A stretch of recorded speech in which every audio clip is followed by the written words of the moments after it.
when we are seeing the background of these practical ingots, actually what will happen, steel with the desired composition it is ready from the integrated steel plants or large steel producers. They will send the steel to continuous casting to produce the billets. In case of smaller steel units and alloy steel units, the steel will be made into ingots by conventional methods. These ingots, again, these are subjected to different operations like rolling and forging. So when they are sending to rolling and forging units, the ingots will take the shape of beams, bars, flats, rails, pipes, ties. Because ingot shape will be of different square, rectangular, round. So different shapes will give different products. So this is the background. So in integrated steel plants, they will send it to continuous casting for making the billets. In case of smaller and alloy units, they will produce ingots by conventional methods. These ingots will be converted into beams, bar, flats, rails, pipes, tires by using the method of rolling and forging. This ingot casting method used a specific low alloy steel grades. We use this one. We want to produce special forging for particular application. We use this ingot method. We'll produce the casting by this ingot method. Suppose you want a longer dimensions, large dimensions. We need a good quality, high quality, and lot size is minimum. Then we prefer this ingot casting method. So, what are the applications of these ingot castings? Automotive engineering, power engineering industry, shipbuilding, mainly ingots converted into shafts. These shafts we use in these automotive engineering, power engineering industry, shipbuilding industry. We use for shafts. In oil and gas industry, for conveyor purpose, conveyor systems, and seamless pipes, we use these ingots. In aerospace industry like turbines, in mechanical engineering for special forgings, bearings, gears. These are the applications of these ingots. Ingots already you can see here. These are the ingots for laboratory purpose. Instead of metal, we pour the wax ingots. Wax is poured into the ingot. We got these wax ingots. So for easy stripping, once wax is poured, or in industry, which type of mold we use? We use cast iron mold. We pour steel. So once it is poured, what will happen? It will be cooled. Then we have to strip out. We have to take out that ingot casting from the mold. For easy stripping, we have to apply the coating inside the surface. Which type of coating will apply? Fine carbon or tar will apply. We use the material for making this ingot mold is cast iron. Why? Because thermal coefficient is less compared to the steel. When you pour the steel into this, steel contracts more compared to the cast iron. So when it contracts, it leaves the mold wall surface, so that easily we can take out the cast iron from the mold.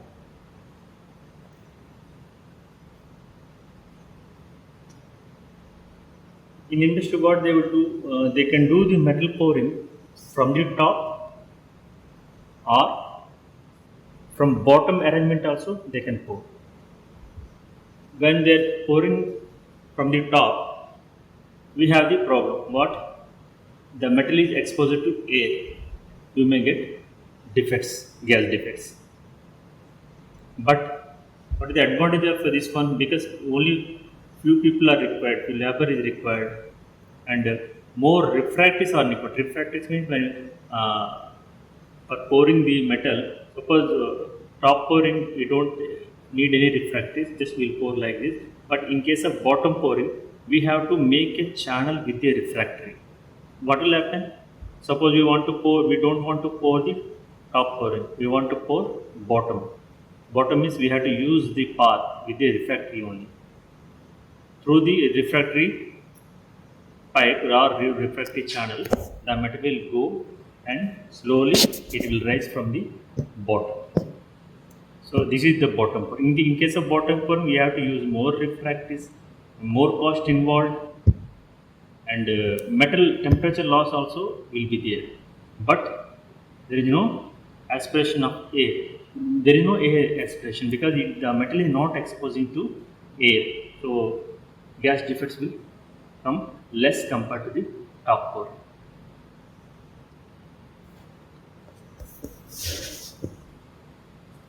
Why shrinkage will occur? If you are seeing here, three type of molds are there: wide end of mold, narrow end of mold, narrow end of mold with hot top or feeder. Wide end of mold, or you can tell big end of mold. Narrow end of mold, you can call as it is small end of mold. So in wide end of mold, you can see the shrinkage here. You can see shrinkage here also it came.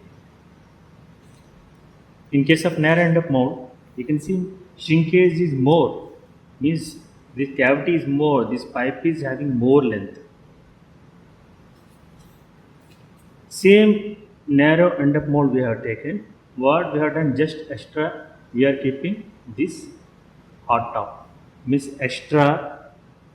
In case of industry, we are pouring the extra metal. In case of here, we are providing the extra wax. So here we are not observed any shrinkage. See, after cutting the ingot, surfaces are plain. There is no pipe. Means for avoiding these pipes or shrinkage, what we can do? We can use these hot tops or we can use these feeders. Or other method, in the industry, what they will do, they will pour some extra metal. Once it is completely filled, wait for few seconds, and after that again they will pour to compensate that shrinkage. So here hot top is there. After using the hot top also, we want to keep the metal hot for long time. There, while if you are seeing the geometry of this one and this one, this is the wide end of mold, this is narrow end of mold. Here we got less pipe, here we got more pipe.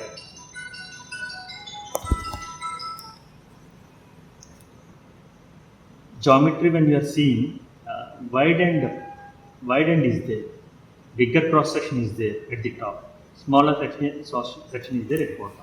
Here smaller cross section is there at the top, wider cross section is there at the bottom. So in this case, what is happening? It is acting as a feeder. Here we have provided feeder here. Here in this casting, this wider section is acting as a feeder to this. That's why it is able to supply the wax during the solidification, because the liquid wax is cooling to solid. When it is cooling to solid, the shrinkage will come. That shrinkage, the cavity will be compensated with this wax on the top. Here in this case, less cross section is there. That's why this cannot be acting as a feeder.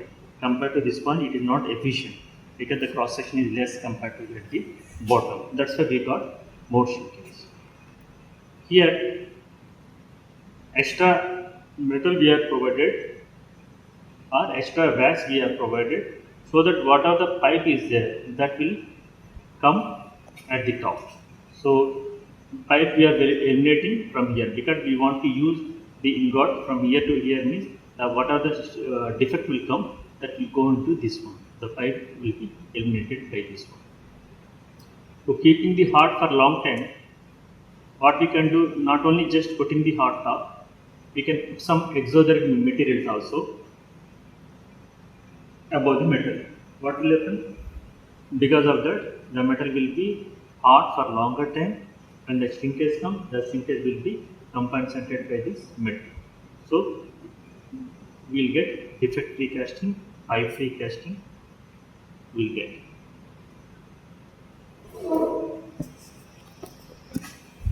We already discussed why shrinkage in volume occurs, because when the liquid is cooling from liquid to solid, the phase change occurring during the because of phase change, we are getting the shrinkage.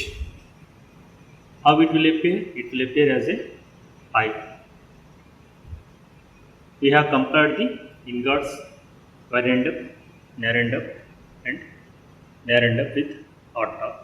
We got that narrow end up with hot top. We didn't get any pipe. Wide end up mold is better than the narrow end up mold. Narrow end up mold is having more pipe. The narrow end up mold advantage is that so easily we can strip it. We can strip the mold easily here.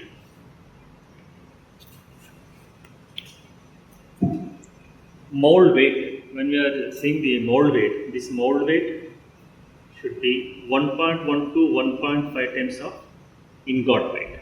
If we are pouring in open molds, then the mold weight should be 1.1 to 1.5 times of the ingot weight. For hot top molds, the weight should be 1.2 to 2 times of the ingot weight. In case of open molds, 1.1 to 1.5. In case of hot top mold, the mold weight should be 1.2 to 2 times of the ingot weight.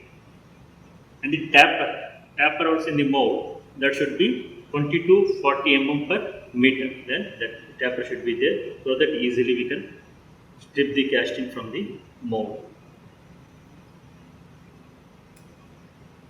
Exothermic material already we discussed. We can use insulating pads also, so that the metal will be hot percent. There will not be any heat loss. The main purpose is to keep the metal hot for long term, so that the metal will go and feed that shrinkage. We will not get any pipe there. So we can use insulating pads. Insulating pad means when it is lined with insulating pads, when this top mold is covered with insulating pads, inside the metal will be hot for long time. It will not allow the heat to loss from in to out. If you are putting the exothermic powder, so it will increases the heat many times, so that it will be hot for long time. So thermal mixer generally we use aluminium, ferrous, silicon, mill scale. This mixer we use generally.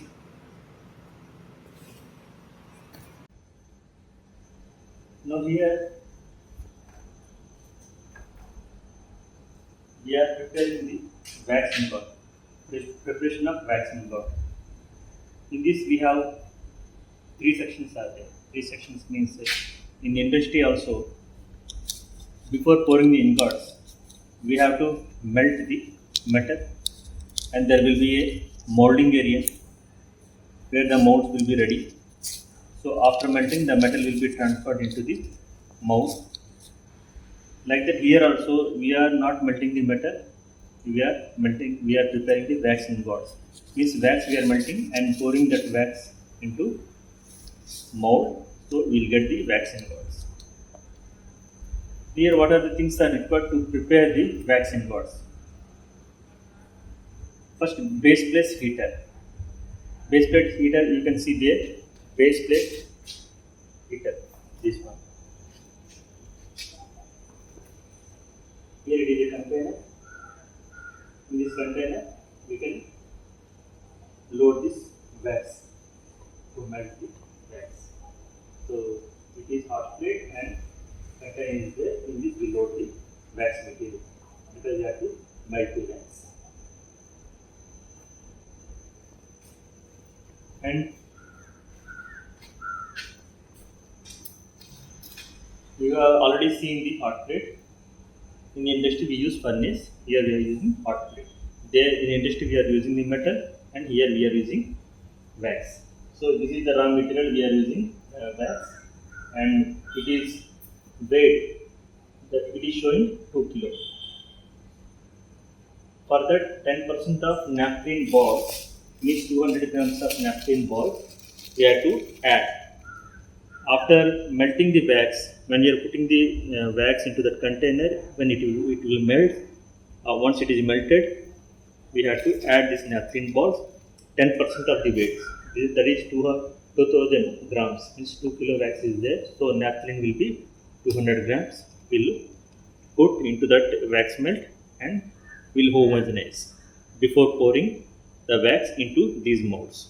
So here what we understood, one thing, raw materials are cleared, raw material is wax, 2 kg we are taking, 10% naphthalene is required. After the melting wax we have to add this naphthalene, so this is 200 grams and for melting this wax we need the heating arrangement, we have already seen.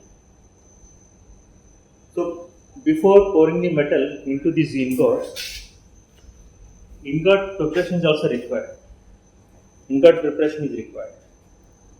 Here you are seeing 3 types of ingots. You can see here. Top, wide end up. Why we are calling it wide end up? You know, because this end is wide and this end is narrow. That's why it's wide end up mode. It is narrow end up because up is narrow end, bottom is having wider end. So narrow end up mode. This is also narrow end up mode with one arrangement. This is called hot top. So we have 3 types of ingot modes are there. One is wide end up mode, narrow end up mode, narrow end up mode with hot top. How we have prepared this one? Mold preparation is also very important. We apply wax inside. So this wax we apply inside the surface of the mold. Why? Because once wax is poured into this mold, when you want to remove this wax ingot from this, it will get easily stripped out. For easy stripping, to strip the ingot easily, we have to apply the wax. Another thing, this clay we have applied at the bottom, and here also you can see bottom we applied, and here one more attachment we got. This is hot top. There also we provided this clay. Why we provided clay? Because to avoid the leakage. Because this is the mold not having bottom, we have placed a steel plate at the bottom. So there may be a gap between this plate and the mold. If the gap is there, when we pour the ingot, when we pour the liquid wax, what will happen? That will leak here. To avoid the leakage, we have applied this clay. And here also, between the ingot mold and between the hot top, there will be a gap. So in that gap also, the liquid wax that may come out when we are pouring. To avoid that leakage, here also we apply this clay. In the industries also, they will apply the clay like this while pouring the material into the mold. Wherever the gap is there, they will apply this container to avoid the leakage. That is the thing. So for preparation of the mold, 2 things are required. For easy stripping of the ingot, we have to apply the wax coating inside the surface of the mold. And second thing, between the base bottom plate and between the bottom of the ingot mold, we have to apply this wax to avoid the leakage of this liquid wax. This is the preparation of the mold. Once the ingot molds are ready, we can melt it and pour the liquid wax into this mold. So while melting the wax, one thing is required: how we can see the temperature. Actually, what should be the temperature? So the temperature should not be more than 75 degrees centigrade, because we want to avoid ignition of vapor. If you go more than 75 degrees, ignition of vapor will happen. So the temperature should be less than 75 degrees centigrade. Melting of wax 57 degrees centigrade. So we will give 10 degrees centigrade more, means it is 67 degrees centigrade.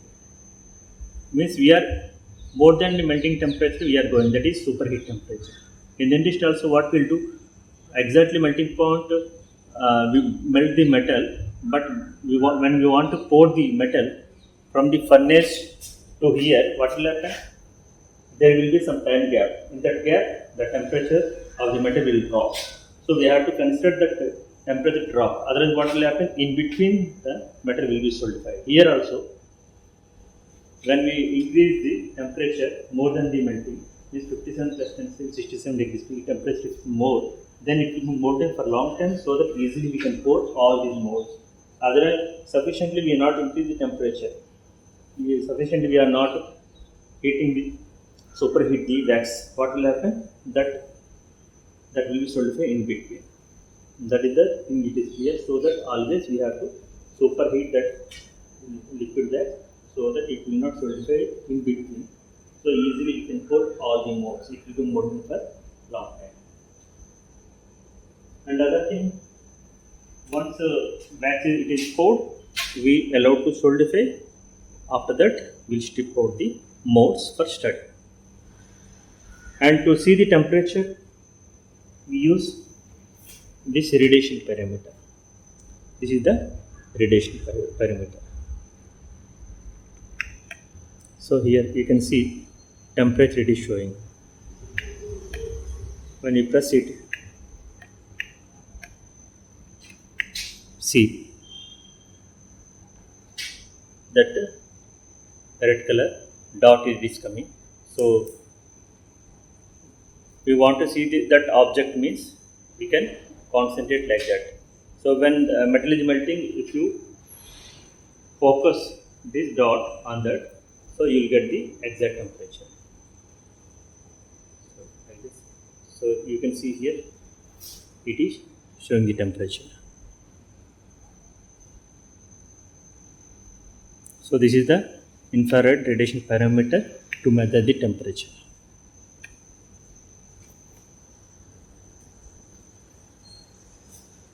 It is less than 75. So we can pour now.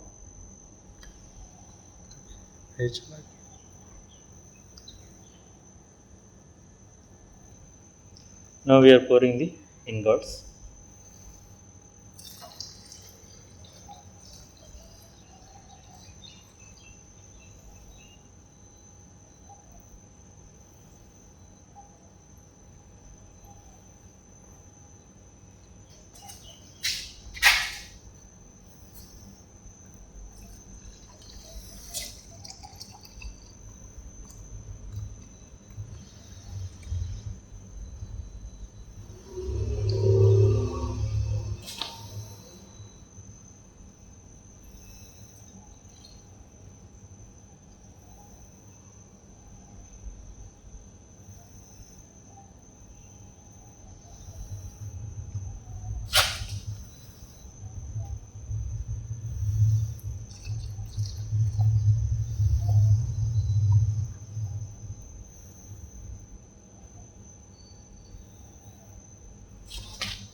So we have seen the ingots whatever produced from the three type of ingot molds, wax ingots.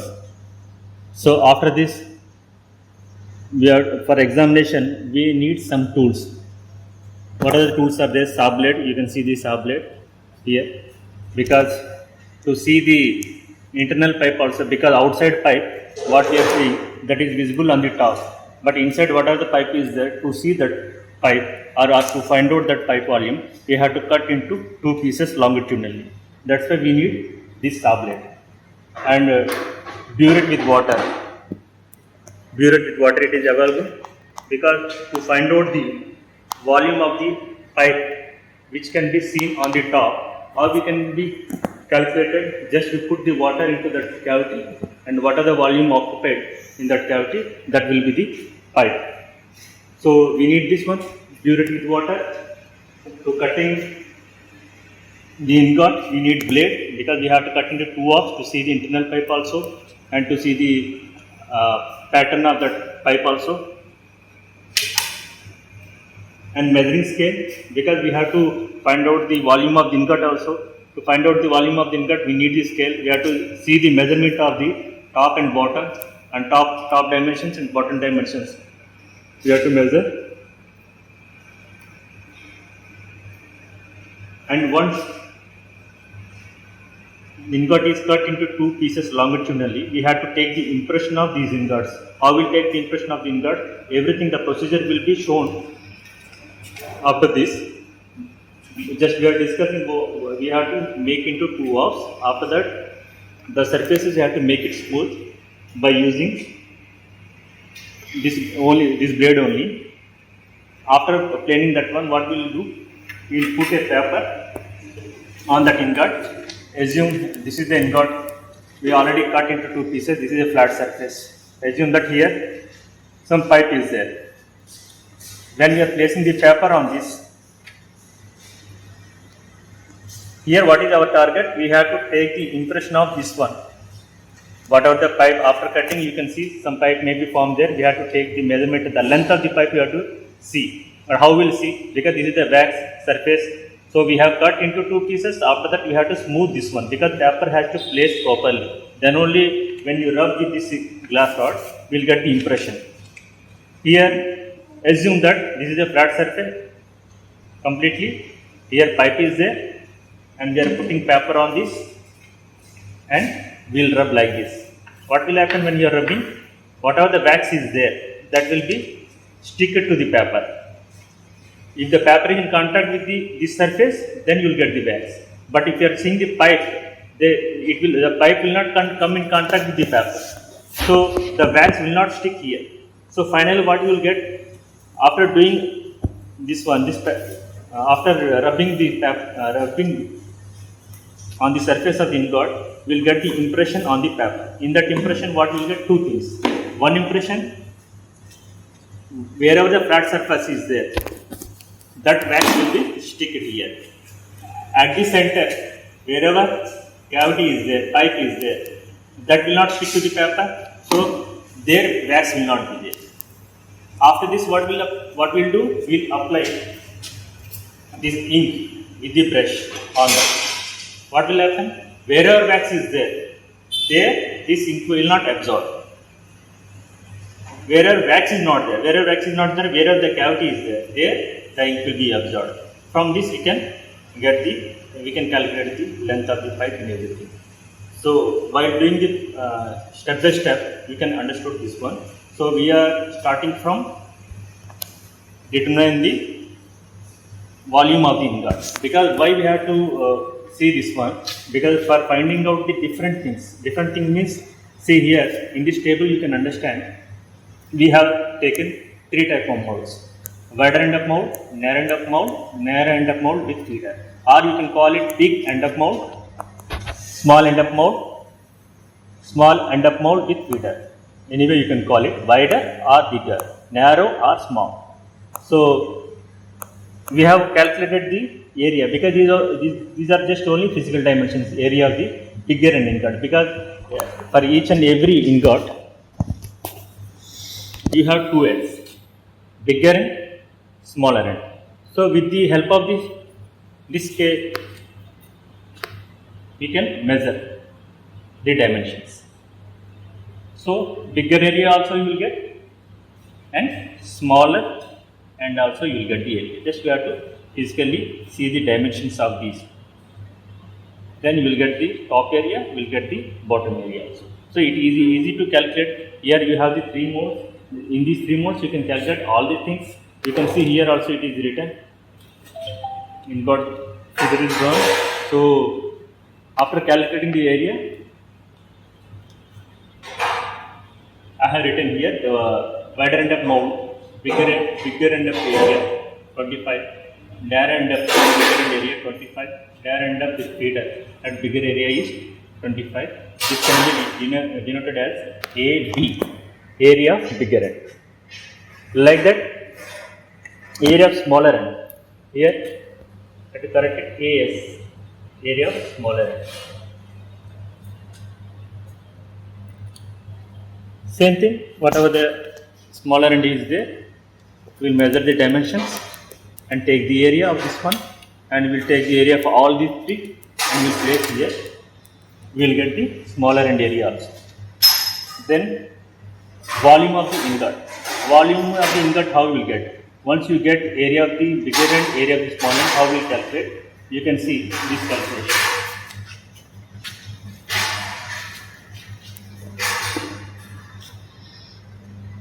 For example, we will see wider end of mold ingot volume. This is the formula 1 by 3 H, area of bigger end, area of smaller end plus square root of AB into AS. So when you substitute height of the ingot, you can measure easily the height of the ingot also for each and every one. Every ingot 15.2 almost. So height of the ingot or length of the ingot you can call. So 15.2 area of the bigger end, area of the smaller end plus root over area of bigger end and smaller end. So you will get this area. Like this you can calculate the ingot volume. For other narrow end up also, for narrow end up mold with feeder also you can calculate. So for the physical dimensions from the smaller end area and bigger end area of each ingot if you are getting, so you can calculate the ingot volume by using this formula. So here with these 2 dimensions, area of bigger end, area of smaller end, we got the volume of the ingot. Next one is pipe volume. Pipe volume, whatever the pipe we are getting on the top, so from that we can calculate the pipe volume. It is very simple. You have the pipe on the top here, just you have to fill the water, how much volume it is occupying. That will be in the volume of the pipe. If you are getting the volume of the pipe volume, then you can calculate the percentage of the pipe volume. How will you get the percentage of the pipe volume? For getting the percentage of pipe volume, what we will do? Volume of the pipe from here you will get, and volume of the ingot already we calculated into 100. So you will get the wide end up or narrow end up with mold. Whatever the pipe volume you will get from this formula. Very simple formula. Just to calculate the what of the volume of the water you poured under the cavity, how much water has occupied in that cavity. That will be the volume of the pipe by volume of the ingot into 100. From this you can calculate all these 3 pipe volumes. So pipe volume is over, percentage of pipe volume is over, length of the ingot we know. After that, length of the pipe. Length of the pipe from here we can't see. After cutting the ingot only we can see the length. After cutting the ingot we can see the length of the pipe. We already discussed. After cutting the pipe we have to take the impression with the help of this white pepper and this blue ink that you will see in this step. Then you can easily understand how from that you can calculate the length of the pipe. After getting the length of the pipe, percentage of the pipe length also you can easily calculate by this formula. Only length of the pipe what you are getting, that one divided by ingot height or ingot length into 100. From this you will get percentage of pipe length. You can calculate for all these 3. Length of the pipe, after cutting the what are the length of that cavity you are getting, that one divided by ingot height in 100. If you are getting 2 pipes, you have to take the other pipe also. Suppose one pipe you are getting on the top one pipe, you are getting inside, that is secondary pipe also you are getting, you have to take that volume also into consideration. You have to add these two volume in that case. If you are getting only one pipe, primary pipe, then that volume only you can take it. If you are getting two volumes, means the pipe, primary pipe and secondary pipe, take those two volumes, add by ingot height into 100.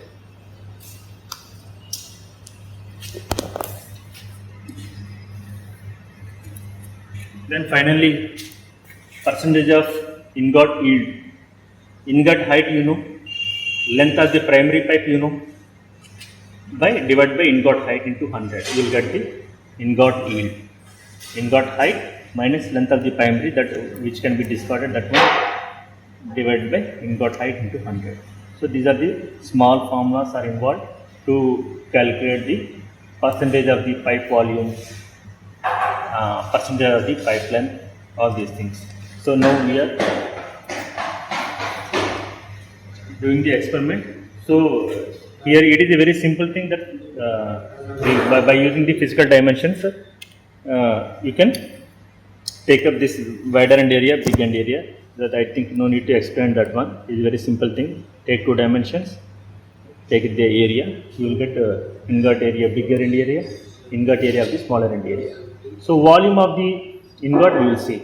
We will pour the water and see how much volume it is taking. Wider end of mouth and filling the water. How much water? What is the volume of water occupying this start?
First. Now we have taken narrow end of mouth. The same procedure, just we are working the fluid, the water is coming and filling into the cavity.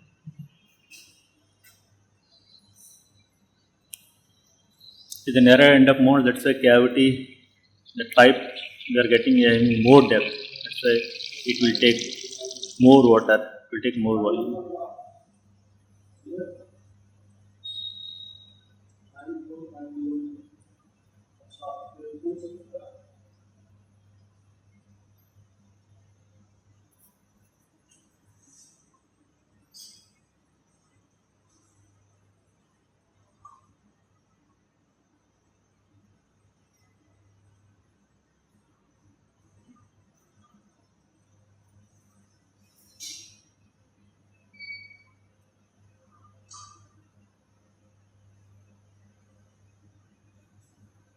For cutting, what we'll do, we'll make a center line like this for each and every ingot. So you can see the center line here. So if you have marked the center line, then easily you can cut into perfectly two pieces.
So you can see we have two pipes here. So here primary pipe and this is the secondary pipe.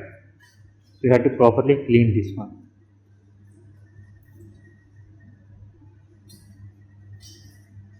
We'll cut the other ingot also, because after cutting we have to make the surface smooth. For that we have to cut nice a thin layer. We have to remove on this. We'll remove that one first. We'll cut other ingots also. Then we will plane it. This is your factory? Okay.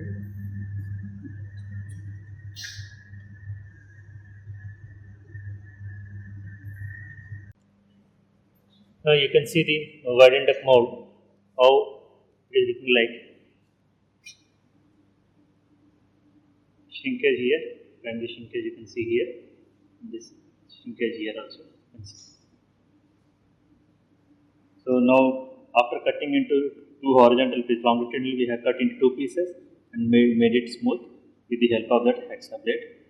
Now it is ready for taking the impression. You can see for other ingots also. This is for narrowed up mode. So you have more shrinkage is there. More pipe we are seeing here.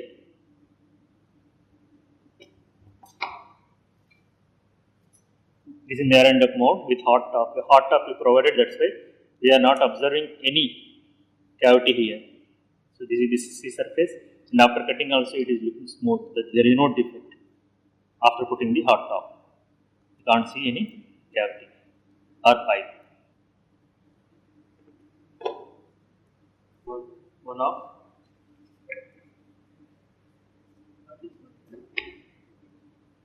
Smooth.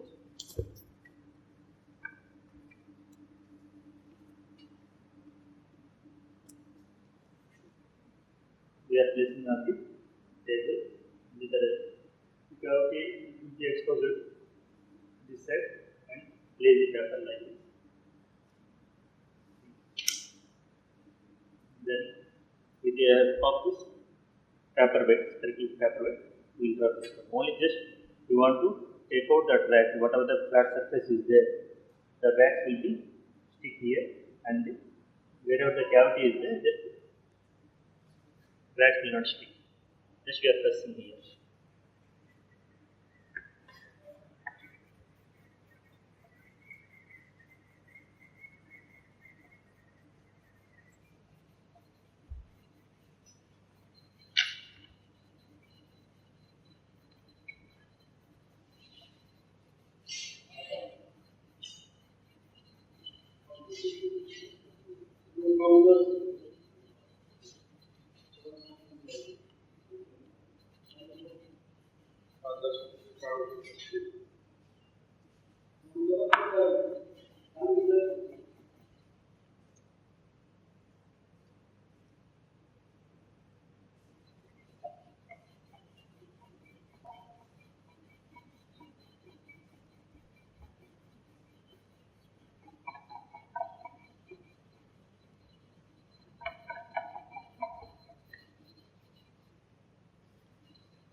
See this one.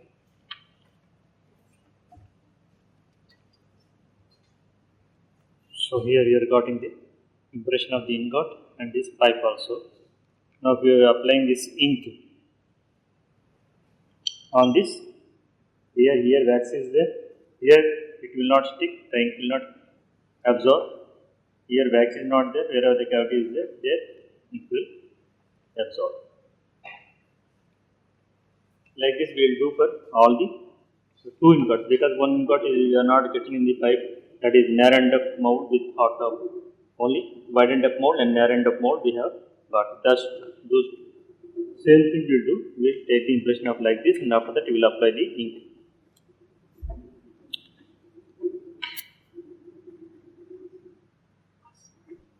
Process. Now we are applying the ink.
So from the impression, we will measure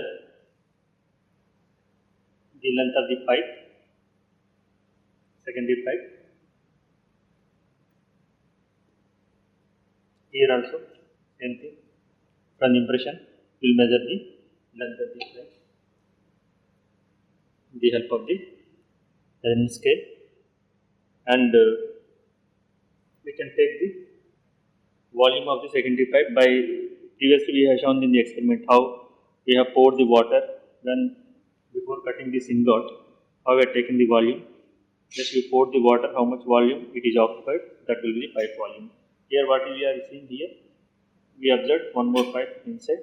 Here also we will put some water, and what is the volume it is taken, that we will calculate. So we will get the total pipe volume, primary pipe volume and secondary pipe volume also.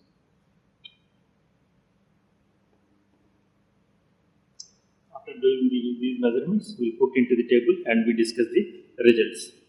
So here there is no pipe is there, because we have provided a hot the feeder we have provided.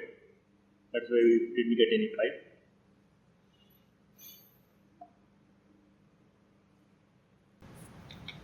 So here after taking the impression, we can see this is the narrow end of mold.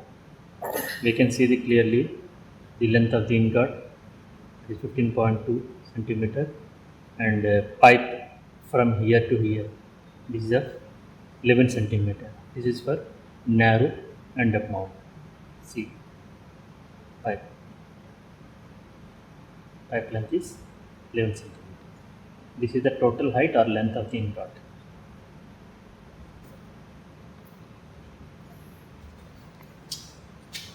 This is wide or big end of mold. Here you can see the full length here, 15.2, and pipe up to here. This is the pipe. So the pipe length is 7 centimeter from here to here. You can clearly see. Okay. After measuring the length, we can calculate the percentage of pipe length. Just see the table.